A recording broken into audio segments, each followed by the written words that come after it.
they drive him straight in the middle while it's still dark up this quarry. He has his pants open, obviously. He has all this wet blood, and he's all beat up, and he's walking. The sun's coming up. It is freezing, and he's walking through this thing. And I'm a morning person, you know. And I'm like, hey, Bert, it's so good to be. And he slowly turns around, like, what did I just sign up for? It's freezing. I don't have any clothes on, and this guy wants to be my friend. And I'm the only Canadian on this cast, and so you might notice I was wearing. No, that's true. That's true. No, Kara. We're the only Canadians on this cast, and you notice I got to wear my toque in the opening shot there because I knew it was coming. That means hat. And they cursed me, and they're like, you damn you. When I got that script for episode 1 and a drummer was very against the idea of going down to the planet, I was like, yes! Fuck yes, I'm in my spaceship. Just the fact that you can say that is pretty awesome, isn't it? Yeah. I'm in my spaceship, I'm good. Bitches. Fantastic. Next question over here, please. So don't want to know the rest of you, a huge fan I'm going to be watching, but Burn. Loved you in Torchwood. Is there going to be more? And can we expect you back as Owen? Never say never. I mean, I don't know, thank you, yes. But back to the Expanse. There might be more of what... There might be more, but also, he's going to be on this show! I can't wait to hear more of it. Thanks. This was the first episode I got to watch, and I'm really excited to be a fan now. Thank you. You redeemed yourself there. Well done. Welcome to the family. You definitely redeemed yourself. Yeah, there's something about this show where it doesn't take much to really hook you into the world. I think the world building of it is really, really great. I always mention the first moment where I knew like the show had me was when Shed lost his head, and the pool of blood was spherical because it was in microgravity. I was like, yes! I understand why that makes sense. That was great. Over here, next question. Hi, do you guys ever stop and think about the legacy that the show is going to have? I know there's a lot of scientists, physicists that love the show now. You ever imagine in 20 years that people are going to come up to you and be like, I became an astronaut or a scientist because of this show? I hope so. Oh, me too. That's the dream. I was inspired when I was a kid by Star Trek, and part of what made me an engineer in this field. If this show has that kind of effect on people, I mean, in any field, politics, whatever they want to go into, it's like this is, you know, that's why you make something, and if it's around and people are talking about it in 20 years, that's amazing. Yeah, and I don't want to speak for anyone, but you know, as a science educator myself, I can answer this for them, where I know this show is having an effect on young people and young scientists, young engineers. I think I'm here because I see this effect that the show is having. I think it's incredible, and I'm a huge fan. That's why I'm here. So yes, I think that's happening. Keep a hard sob. So thank you so much for your question. Next question over here. Hi everyone, awesome show. My question is, where did the Belter language come from, and how do the actors who play Belters all learn this same fake accent? So wait, you see what just happened there? So he asked a question, and then the person behind him collapsed because you asked his question. And now what is he gonna say? You can say it too if you want. Yeah, you can ask it too. We're gonna go over there first. So you have a minute or two. But where did Belta patois come from? Well, we work with a dialect coach, so that's a huge part of it. I meet with our dialect coach before every single episode. So, because unlike when you're doing other dialects where you could watch a film, you know, or another, like a news station, if you're doing like a British accent, you could watch some British film. You can't do that with this accent. So we have to like really work diligently to keep it consistent, especially when we go, you know, a year between shooting something. So to come back to that, we have that as a resource. I mean, Ty and Daniel, Yeah. Ty Frank and Daniel Abraham, who are collectively James S.A. Corey, who wrote the books. They modeled the Belter language on the Greek fishermen's languages in the Mediterranean, where people would sign to each other in sort of a polyglot kind of a fashion, and it's a constructed thing. It was Nick Farmer helped us with it. He's a linguist, and designed it and built pieces of.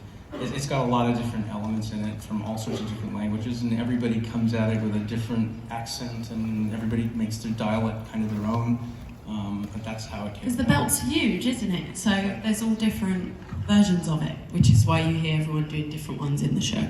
Yeah, and nothing really on TV sounds quite like it. I think it's really distinct and cool. You didn't have anything. Next question. Hi, my name is Dakota, and I just want to ask, what about space or sci-fi kind of appeals to you guys, if it does at all? I don't know if that question makes sense. No, that makes sense. Yeah. It does not appeal to me in any way. Just a paycheck. Look, I'm here. I think if we're talking about the genre specifically, it's always been something that's pushed boundaries, especially in representation. And I think our show is part of being at the forefront of it, and it just allows us to approach humanity in a different way because it's set in the future. So I think it's one of the best genres out there in terms of having a cast that looks like this. Yeah. You know, the thing that I've always really loved about sci-fi is that you can use it allegorically in a very poignant way. And you can talk about very prescient things that could be very divisive in a way that's digestible for a larger audience. And I think, especially today, that's a very important thing to be able to do and to start those conversations. Great. All right. I hope it's a good one, man. It better be. As far as the politics goes, where do y'all get the insight and the, I guess, reference and how to bring in the politics in the show? Yeah, I mean, that is something that you have to be pretty careful about. Like, where are you pulling from? Where do you feel the line is, and how do you show it? We tend to pull a lot from the sad and bloody history of humanity. There's a lot of historical reference points in the show, whether it's military or economic or expansionist or colonization. It's all over the place. I mean, we talked about World War I was a good reference point for the first season. Now we're talking about, the European invasion of North America. Is like there are elements of that now that we're talking about, and there are more to come. So we kind of pull from everywhere.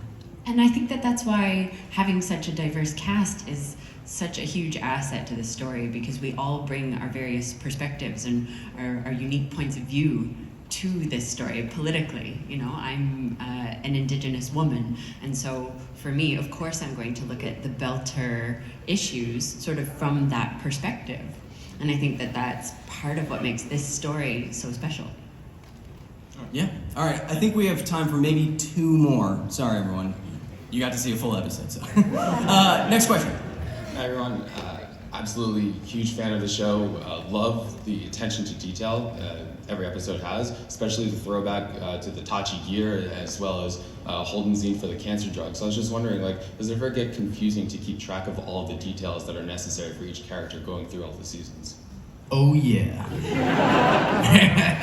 Well, Noreen, you come from, the next generation, so you must have some kind of mind for this, right? I think this is substantially more detailed than that. Really? I think so. I mean, in terms of the minutiae of it, and we did a lot on Next Generation, but there are tons of little elements that get tracked, and we police ourselves on them too. I mean, and it's just as a fan of the writing, there's nothing superfluous within the writing, and the books are so meticulously plotted out.